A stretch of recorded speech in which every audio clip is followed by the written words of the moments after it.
बोलो माँ करमचानी की।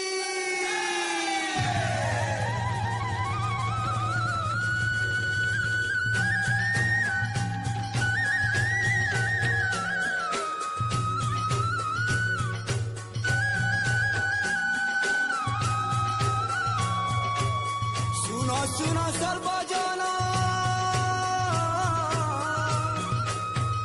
से माँ करमचानी मार विधान जहाँ भी करी छे विधान जहाँ भी करी छे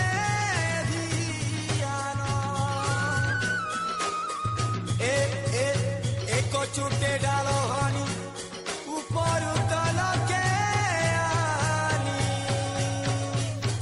आसो आसो गोमा देवी ठाकुरानी माँ महामाई जगत जननी ए गंगा कूले तिलु मात खेनी तोर सात बहनी मादल बजा के माँ सुनी आसो आसो उभा हुआ माँ करमचानी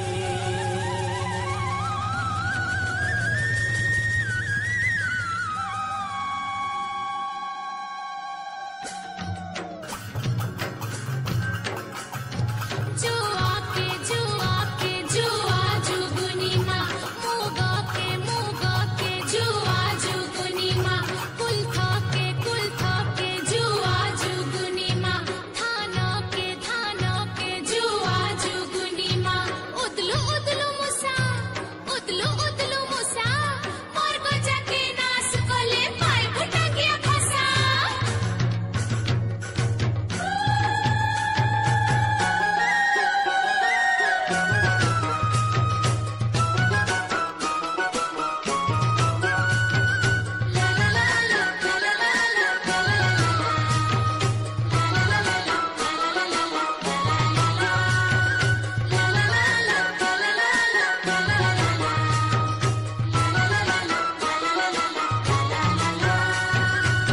ज्वरमा गो करमचानी तोर पादे कर दोइनी गो तोर पादे करू छे माँ दोइनी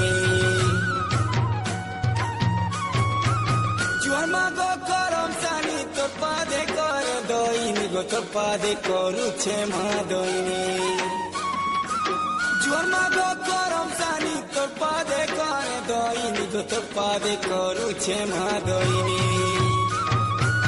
पुत्री के तुई पुत्र दानी गो माँ करमचानी घेन घेन दुखी हृदयनी पुत्री के तुई पुत्र दानी गो माँ करमचानी घेन घेन दुखी हृदयनी निपुति के दुई पुत्र दानी गो माँ करमचानी घेन घेन दुखी हृदयनी ए दातुना दातुना दातुना दातुना दादा दुम दादा दुम दादा दुम गिना दुम दादा दा दुम गिना दुम दादा दा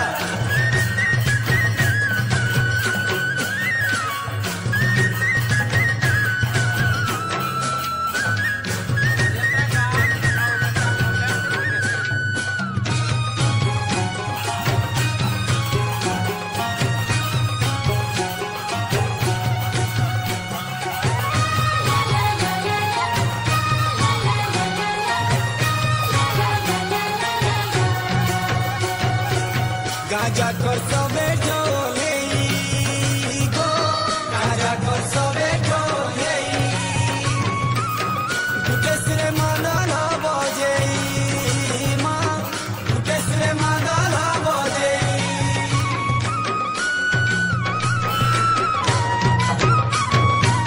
बाँस टुपुली के धरी गो बाँस टुपुली के धरी गंगारू काढ़िले बली माँ गंगारू काढ़िले बली